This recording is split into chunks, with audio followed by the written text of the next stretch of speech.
La sonoridad reconfigura el sentido de las palabras. Proyecto Audiolibros.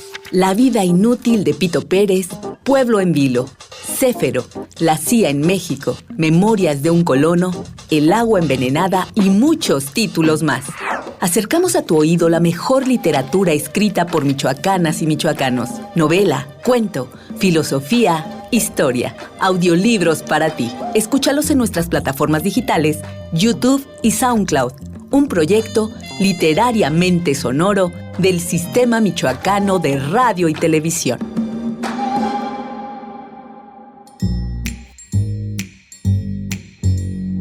Crónicas del Sótano. Autor Víctor Ruiz. En voz de Luisa Zamudio. Grabación y postproducción Anaíd Villafán y Eduardo Bermúdez.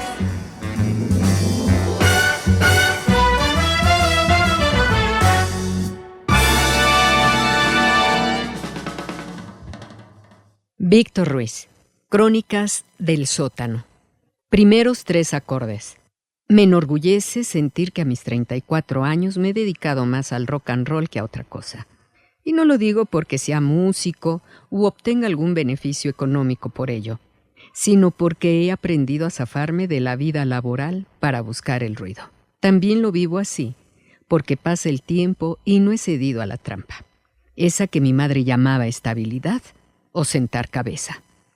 Sobreviví a un matrimonio y, a esta altura, cuando salgo de un concierto, ya estoy pensando en el que sigue, en el ensayo al que me colaré, el próximo disco a comprar y la consecuente noche en que estoy dispuesto a perderme. Soy de los que todavía en la cotidianidad usan playeras de bandas para decirle al mundo que esto es lo que soy y que sí, me sigo sintiendo igual de único, marginal y especial por gustarme los Ramones. Para algunos, la música se trata solamente de un ruido de fondo que funge como el elemento secundario de cualquier actividad.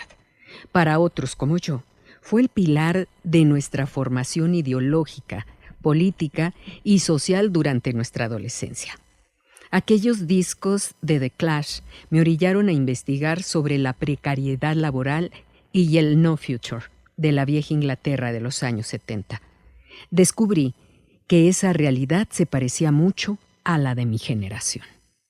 Reincidentes me motivó a abrir un mapa para saber en dónde estaba ubicado el desierto del Sahara y entender el conflicto que rodea a ese territorio. También sus canciones me hablaban de la importancia de luchar ante la desigualdad y así, sin tenerlo claro todo, estaba aprendiendo de política a través de riff y voces desgarradoras. Hasta el día de hoy, no he encontrado un argumento contundente que logre explicar por qué el rock es la madre de todas las rebeldías y su esencia. Incluso en estos tiempos donde se mercantiliza, sigue siendo sinónimo de peligro. Y es que, en los años de adolescentes, la música también fue un estandarte que usé frente a mi familia. No fueron pocas las discusiones, los arrebatos y el terminar refugiado en los discos cuando la batalla se perdía. No estoy seguro quién lo dijo, pero la frase me parecía de lo más acertada en aquel momento. Si tus padres están contentos con lo que estás haciendo, algo estás haciendo mal. En mi día a día, llevar conmigo audífonos se ha vuelto imprescindible. Al abordar el transporte público, salta a mi mente la película Empezar otra vez. Y aquella escena en la que Dan y Greta caminan por Nueva York mientras escuchan canciones con auriculares compartidos. Pasada la medianoche, Dan reproduce una última canción y le explica a Greta que lo que más ama de la música es que el escenario más banal, repentinamente, está investido de tanto significado, como si esas situaciones se transformaran en hermosas y efervescentes perlas. La vida sin música es navegar en soledad. Este libro, Crónicas, es una consecuencia de haber elegido este estilo de vida. O como dice mi compa, el chino, Garcidueñas, de hallarme en mi espacio seguro. En estas historias el lector encontrará conciertos, discos, fiestas, resaca, arrepentimientos, fiascos, victorias y un montón de elementos que conforman eso que se entiende por rock and roll. Las letras de Crónicas del Sótano también han servido para ahorrarme algún dinero en psicólogos en momentos oscuros. Y espero que a quien se adentre en sus páginas le funcione como ese consuelo y abrazo compañero que yo he encontrado en la música. De la onda vaselina a seguirnos perdiendo. Como solo éramos un par de niños, ni siquiera estaba contemplado preguntarnos si queríamos asistir al concierto. Aquella semana de finales de los años 90, la euforia juvenil se desbordó en Morelia para ver al grupo pop del momento, Onda Vaselina. La desgracia mía y de mi primo Rubén era que teníamos unos 9 años y como en muchas situaciones a esa edad, nuestra opinión no importaba. Al ser el menor, una gran parte de las cosas que hacía eran influenciadas por mi hermano mayor. La música era una de ellas. En la vieja grabadora de la casa se reproducían una y otra vez discos que se compraban en las tiendas de CD que estaban distribuidas en las diferentes plazas comerciales de la ciudad.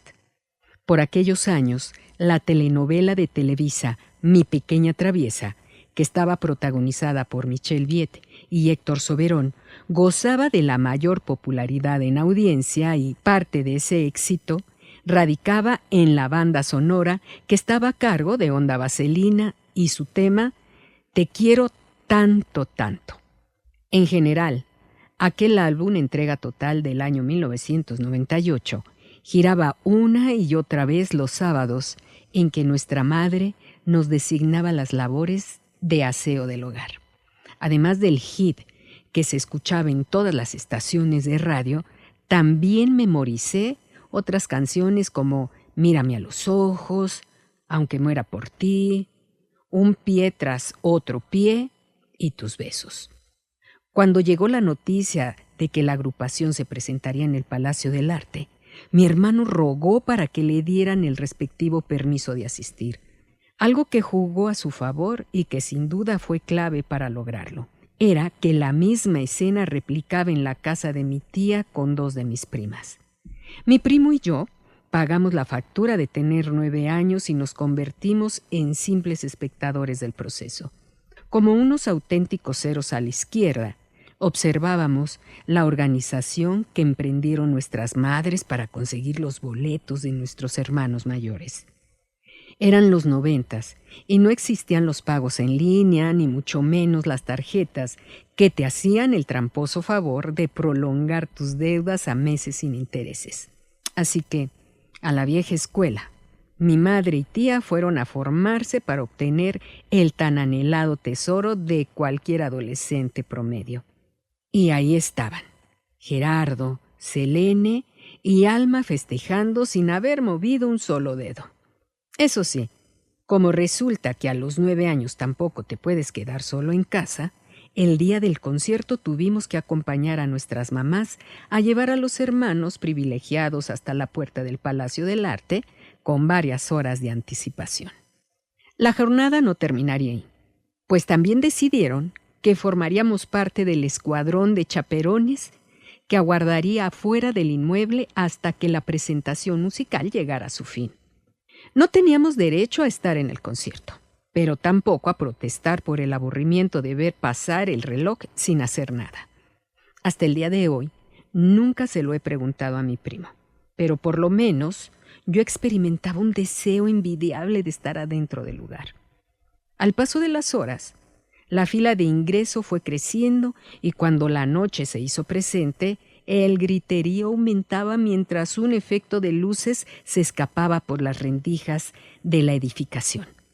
En cierto momento, y de manera abrupta, se hizo la oscuridad al interior del Palacio del Arte acompañado de un grito ensordecedor. Las voces de Ari Boroboy y Mariana Ochoa se impusieron sobre todo lo demás. El concierto, lo que pudo ser mi primer concierto, había comenzado. La sensación venidera no fue mejor. El hecho de que las canciones fueran perceptibles a esa distancia hacía que el sentimiento que estaba viviendo se pareciera a la frustración, impotencia o cualquier cosa que se asimile a la derrota. Tan cerca y tan lejos de la onda vaselina.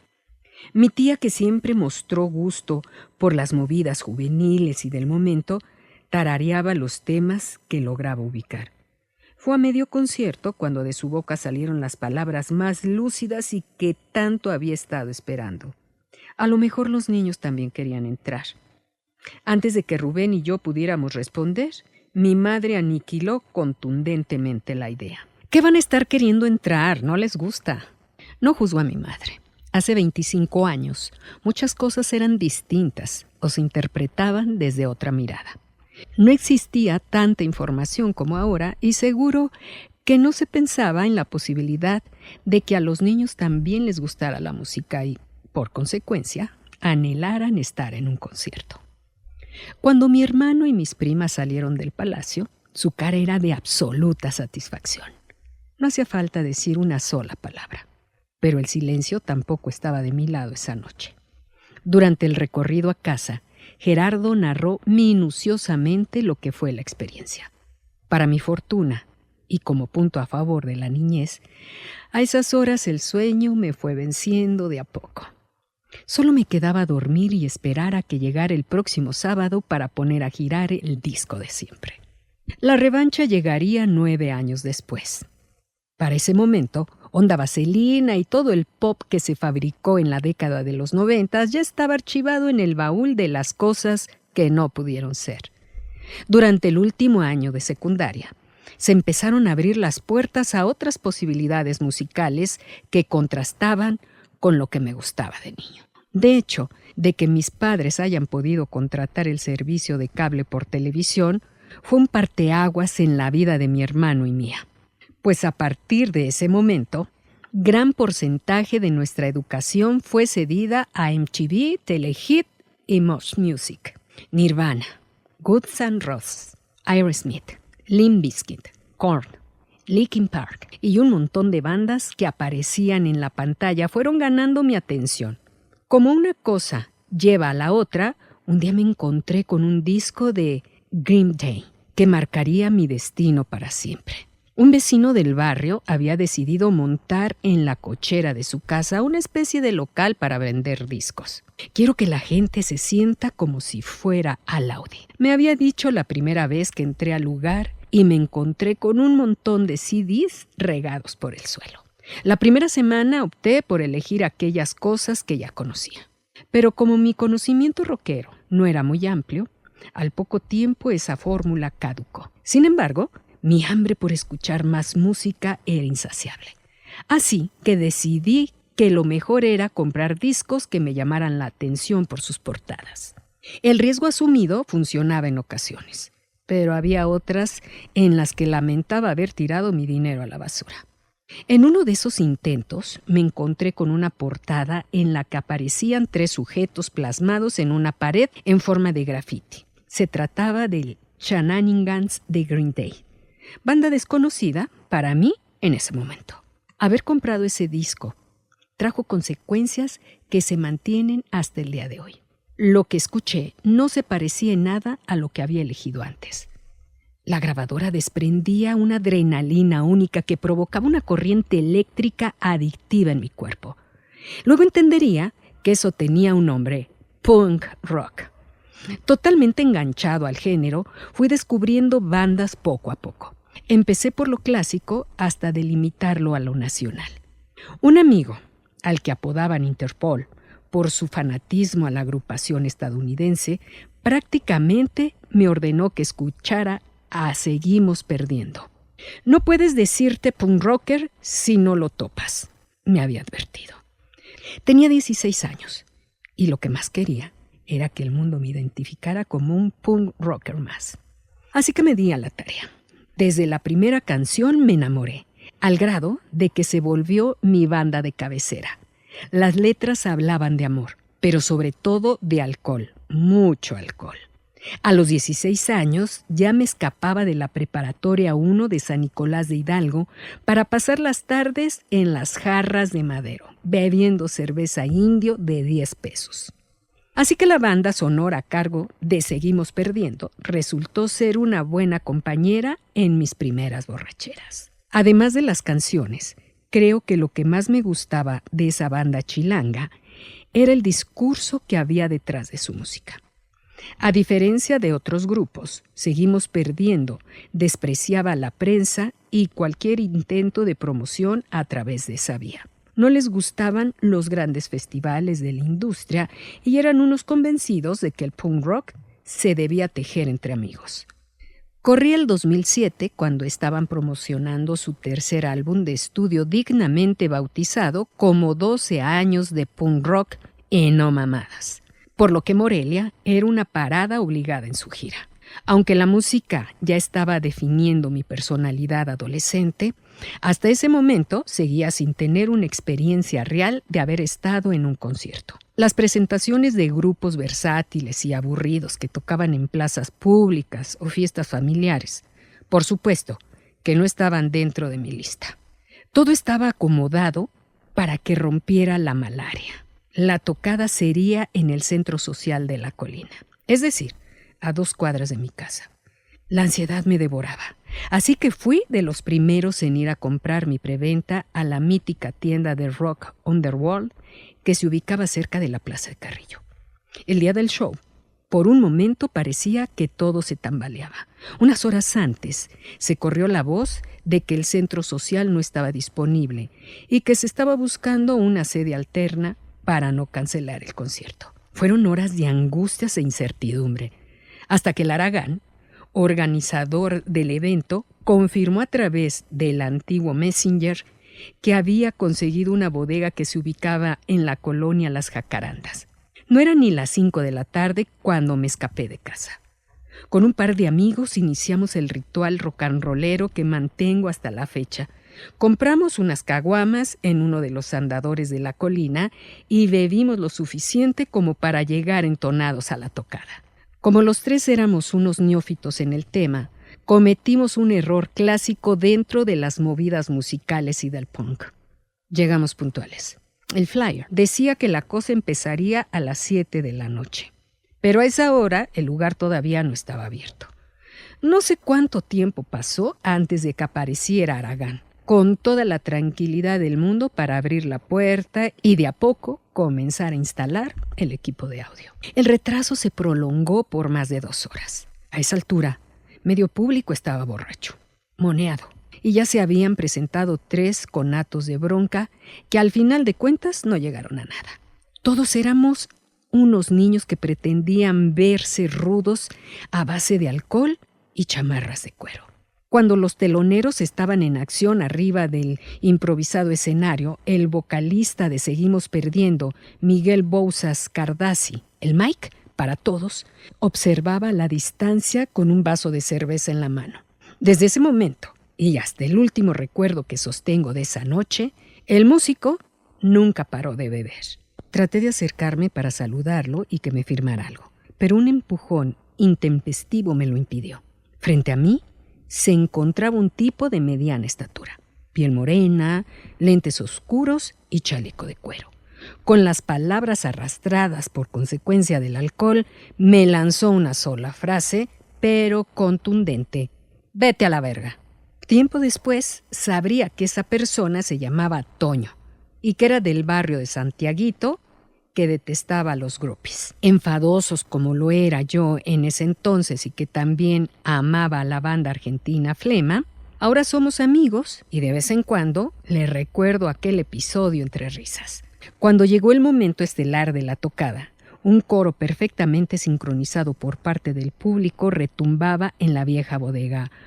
Oí, oí, oí, seguimos perdiendo, oí, oí, oí. El ambiente era de fiesta y resultaba predecible saber que bastaría de un acorde para que aquello se convirtiera en un gigantesco slam. Arriba del escenario, el guitarrista de la banda, Pepe el Hermoso, trataba de afinar su instrumento mientras un chico le insistía que hicieran un intercambio de playeras. «No puedo, flaco. Esta me la regaló mi hijo». Le explicaba para hacerle ver que su propuesta no se haría realidad. Por su parte, Mike estaba procurándose una caguama para que su vaso no estuviera vacío en ningún momento, y Beto, el baterista, simplemente esperaba pacientemente a que todos se reportaran listos. Esos segundos previos en los que la banda a la que fuiste a ver está a punto de tocar son una de las emociones más inexplicables que puede experimentar alguien a quien le apasionan los conciertos. La sensación tiene que ser muy similar a eso que llamamos felicidad. La espera terminó. Nena Boba fue el tema con el que abrieron y con el que perdí la virginidad en términos musicales. Esas guitarras que se escapaban sin piedad de los amplificadores hicieron que me desconectara de mí, del mundo, de todo. Por supuesto que me sabía la canción, y aunque la cantaba con todas las fuerzas que había reservado en el pecho, mi voz no se escuchaba. Aquello que emanaba del escenario era más fuerte que las 100 o 150 personas que ahí estábamos. Por casi 2 horas, canté, salté, sudé, empujé a otros y me empujaron. También bebí cervezas propias y de desconocidos. El repertorio llegó a su fin y con ello apareció la nostalgia. Esa extraña melancolía que se presenta después de los conciertos, cuando estamos obligados a volver a la realidad. Estaba totalmente ronco, pero satisfecho. Mi primer concierto había superado cualquier expectativa que previamente hubiera imaginado. Regresé a casa con una extraña dualidad. Me sentí agotado y revitalizado. Antes de dormir encendí el MP3 para escuchar a Seguimos Perdiendo y repasar lo que había sido la noche, como procurando que todo quedara perfectamente registrado en mi memoria. No sobra decir que nunca más he vuelto a extrañar a la onda vaselina. Un amor tóxico llamado Van Troy. A la última banda telonera no le quedaba más de 4 o 5 canciones por tocar. En teoría, lo que debería seguir después y de acuerdo con el programa de la noche era la presentación estelar de Van Troy. Pero todo era una suposición, porque en el reloj ya casi daban las 11 de la noche y la banda no aparecía por el lugar. Era la primera tocada que había animado a organizar y a esa altura ya estaba plenamente arrepentido. En ese 2012 se hablaba de lo que los mayas habían predicho, el fin de una época que tendría como fecha marcada el 21 de diciembre y, a partir de ahí, cientos de teorías apocalípticas inundaban la Internet. No había transcurrido ni medio año, pero para mí el mundo ya se estaba viniendo encima. El extinto Chelata Bar, que se ubicaba en la avenida Michoacán, no había más de 50 personas. Pero en realidad eso no me importaba. Es más, ni siquiera pensaba en el dinero que ya había destinado como el adelanto para poder tener al grupo en mi ciudad. Cuando se organiza un concierto, lo que está en juego es algo que no puede ser sustituido por ningún tipo de moneda: el honor y la credibilidad. Como en ese tiempo los planes para mensajes y llamadas ilimitadas de celular no estaban al alcance de todos, la comunicación con Van Troy era paupérrima y a base de recargas de 20 pesos que servían apenas para entablar un diálogo de escasos minutos. No me quedaba de otra que confiar en que el milagro llegaría y que la noche tomaría un rumbo distinto a lo que era en ese momento.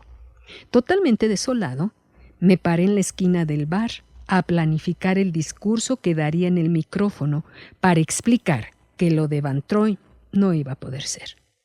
En ese proceso de articulación de palabras estaba, cuando de repente, en el horizonte que da la avenida Pedregal, una camioneta blanca tipo van se asomó discretamente.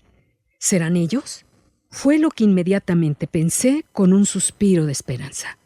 Como los cristales estaban polarizados, resultaba imposible adivinar quiénes estaban dentro del vehículo. Con curiosidad casi infantil, me fui acercando a la camioneta en la medida que ésta se orillaba para tratar de estacionarse.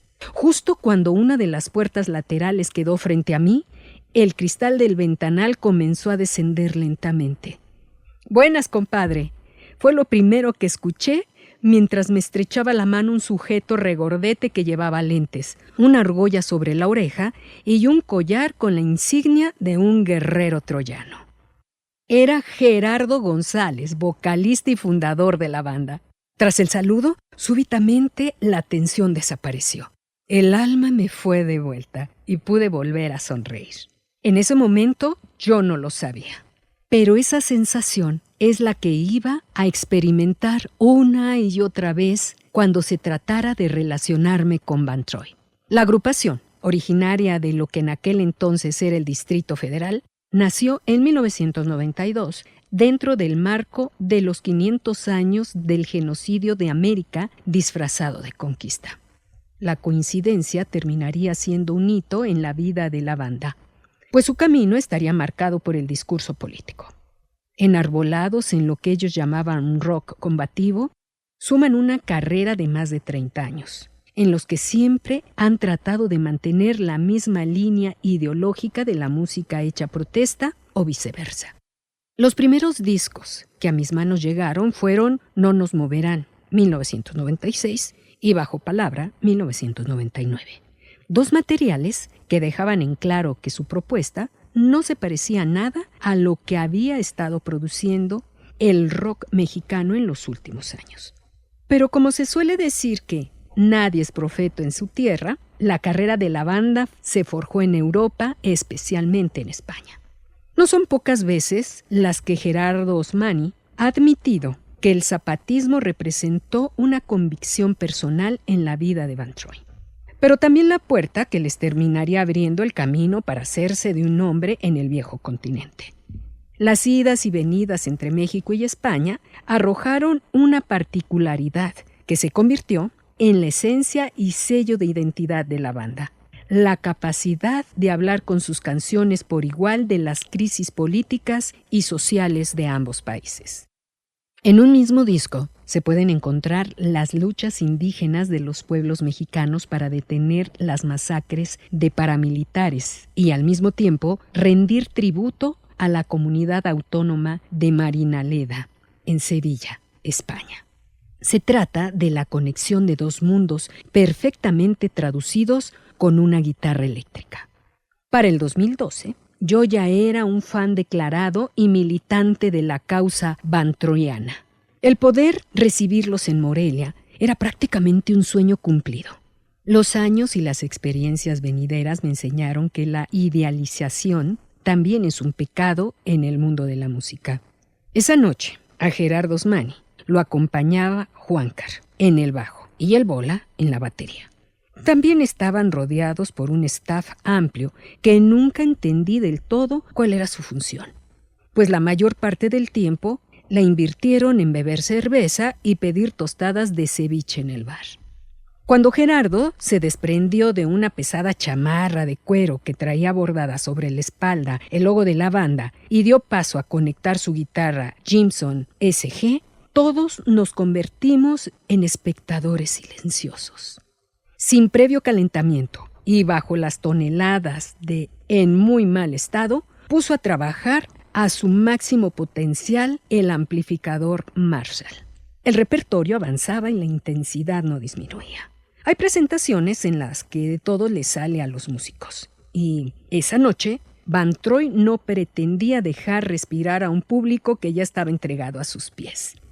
La tocada era una continua metralleta de clásicos musicales. Flojos de pantalón, Muchacho chileno, Fui a visitar mi tumba, Esquizofrenia, Guerra y Bajo palabra. El grado de energía era tal que llegó un punto en el que una de las cuerdas de la guitarra de Gerardo no resistió y simplemente reventó. Pero la eventualidad no detuvo al cantante y la situación le obligó a mostrar el oficio adquirido con el paso de los años. Sin dejar de ejecutar su instrumento, fue abriendo poco a poco la mochila en la que llevaba material de repuesto. Maniobrando prácticamente con los dientes, consiguió hacerse de una cuerda y a cada espacio que le permitía la canción fue colocándolas sobre el diapasón y la clavija de afinación de la guitarra. La breve pausa involuntaria solamente sirvió para que todos pudiéramos recargar pilas con tragos de alcohol antes de regresar a nuestro puesto de trabajo. La velada concluyó como tenía que ser, con la interpretación de un buen recuerdo y no nos moverán. Al final, parecía que todo había salido bien y que mi primera tocada como organizador había sido un éxito. Apenas estaba intentando asimilar la idea cuando recordé que tenía pendiente cubrir la segunda parte del pago para la banda. De las 50 personas que habían asistido, quizás 10 lo hicieron sin pagar, o regateando el precio de entrada que se fijó en 40 pesos. Con esa precaria ganancia no era posible cubrir el monto acordado, pues encima parte del dinero ya lo había utilizado para pagar bebidas y alimentos de los músicos. El tradicional after tuvo como sede un taller ubicado en la colina, y mientras Gerardo y su pareja dormían, otros aprovecharon para consumir todo tipo de sustancias.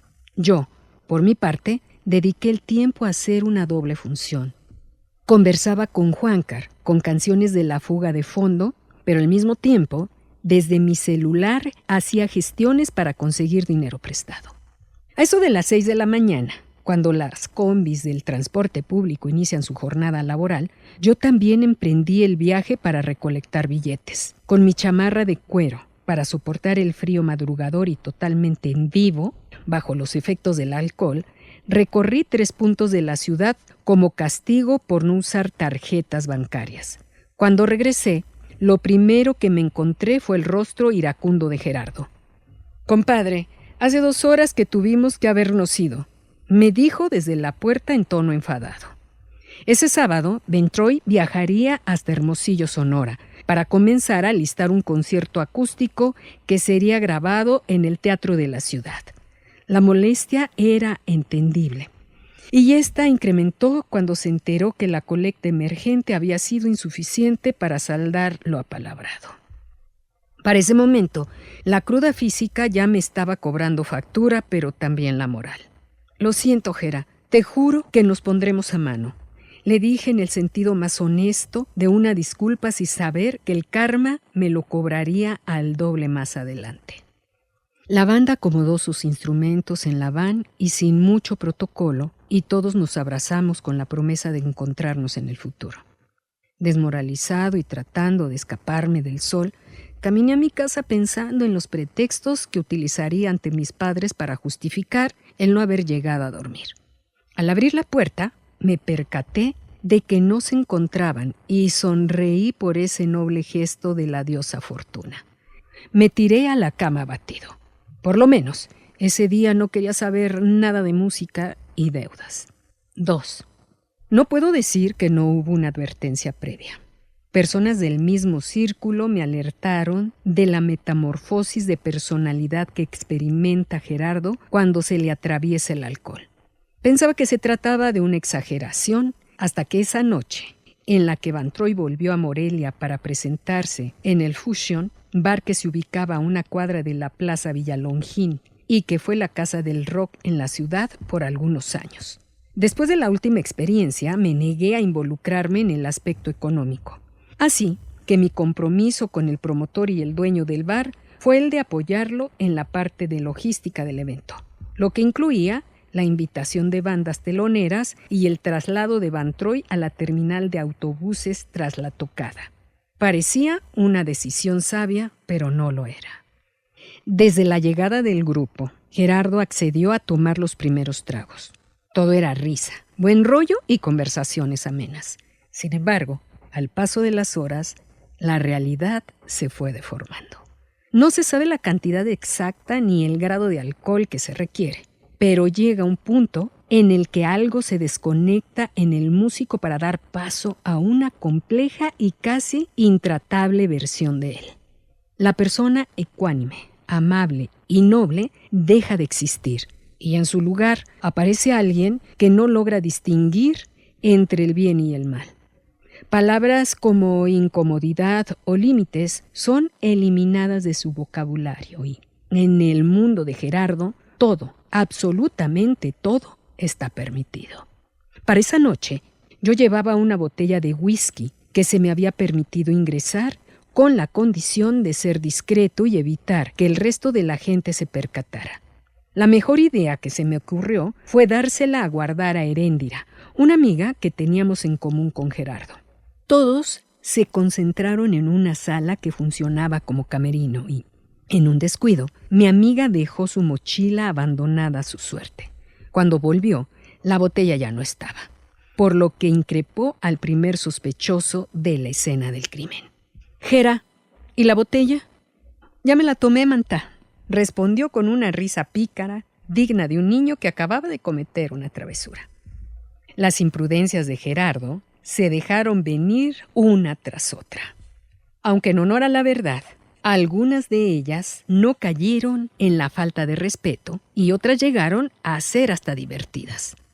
Bajo una extrema condición etílica, la malicia del cantante llega a ser pueril y en ocasiones disfrazada de buenas intenciones.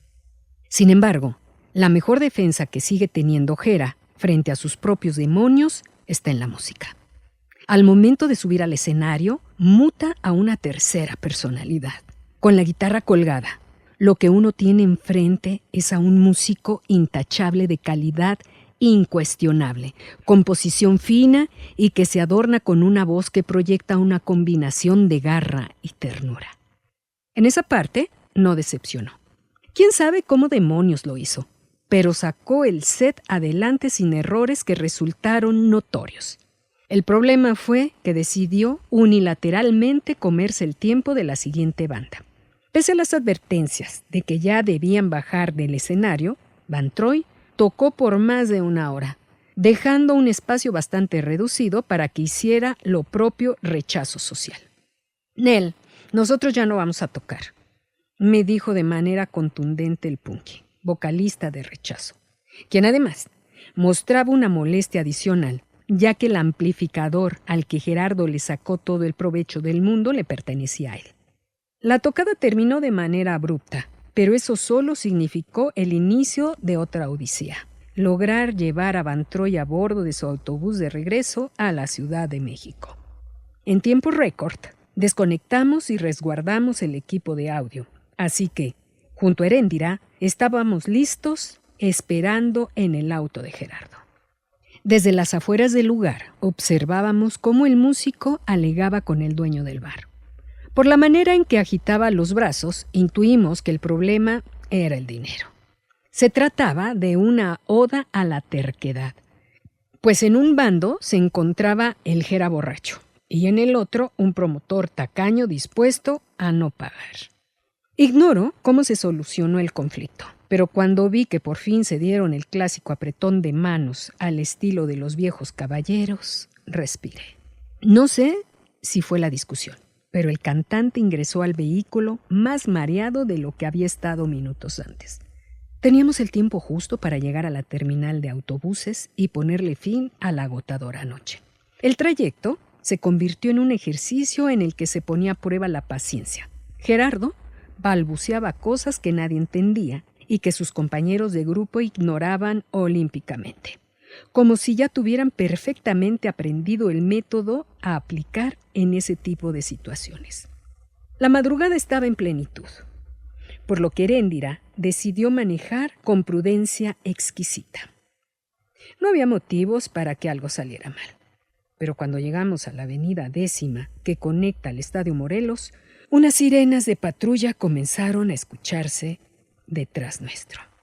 «Oríllense, por favor», se escuchaba decir a través del altavoz. El manejar a tan baja velocidad había despertado la sospecha en los oficiales, quienes no dudaron en ordenarnos que descendiéramos del auto. De repente, Gerardo, Juancar, Bola y yo estábamos contra la pared siendo revisados y exageradamente toqueteados. Nadie llevaba consigo nada ilegal, pero la condición de Gera, sumada a las múltiples botellas que estaban regadas en el auto, provocaron que los policías no nos permitieran seguir nuestro camino. Como una especie de susurro, el cantante me dijo que él se iba a encargar. No respondí nada. pero en mis adentros lo único que pude pensar fue: «No mames, lo vas a arruinar». Con el sello de la Casa Chilanga, Gerardo se acercó a los oficiales para explicarles, con líneas torpes, que Van Troy era una banda de rock. Les habló de la gira que estaban emprendiendo por el país y mintió un tanto al asegurarles que recién acababan de llegar de España.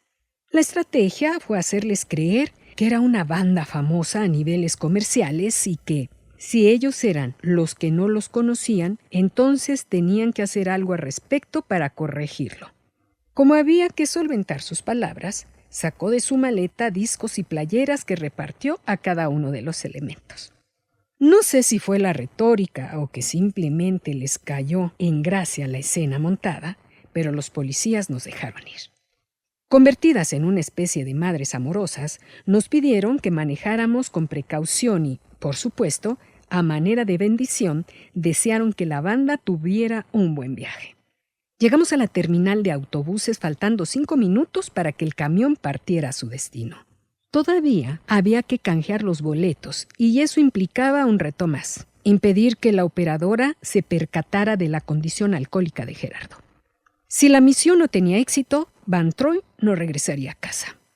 Como si de una persona muda se tratara, Gera se limitó a mostrar su credencial y un papel de reservación.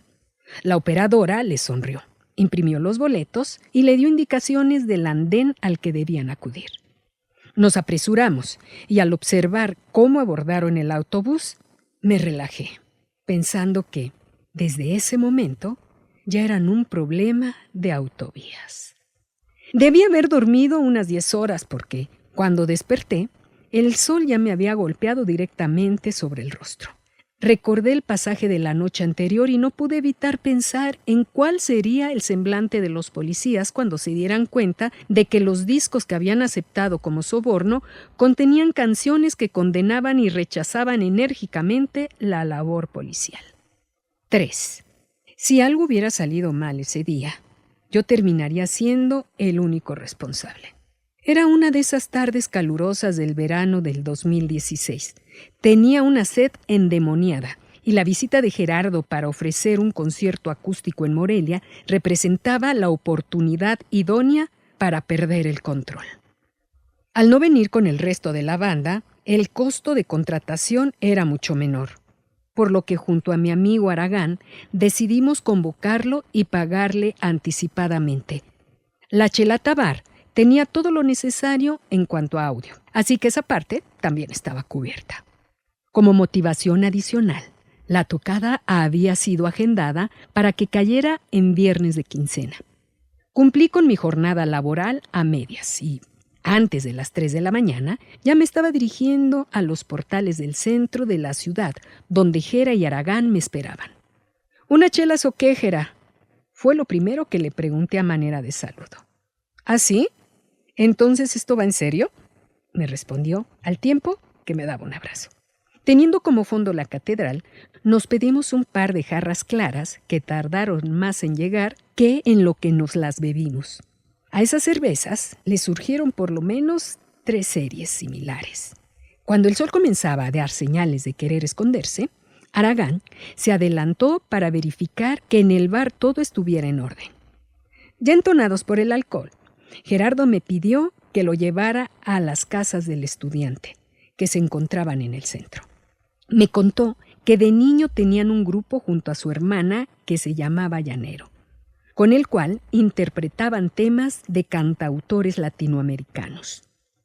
En una de esas giras que tuvieron por el país, Morelia había sido uno de los puntos recorridos y una casa del estudiante la sede de aquel concierto. Por cercanía, lo llevé a la Nicolaita, que se ubicaba justo enfrente del mercado de dulces. No hubo necesidad de caminar más. Habíamos dado con el lugar.